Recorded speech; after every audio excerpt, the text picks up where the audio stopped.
পার্বতী পতে হর হর মহাদেব। আমি স্বপ্না, আর আমি আজকে বিহত শিব মহাপুরাণের চতুর্দশ অধ্যায়ের শিব পূজা বিধি চতুর্থ পাঠ এবং পঞ্চম পাঠ এবং ষষ্ঠ পাঠ পাঠ করতে চলেছি।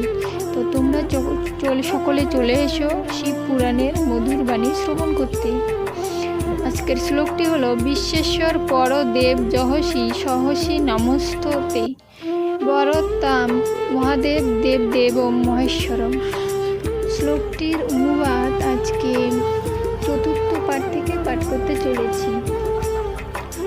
তো চতুর্থ পাঠটি হলো, বিস্তার করিয়া তাহা করুণ বর্ণন বড়ই উৎসুক মোরা করিতে শ্রবণ।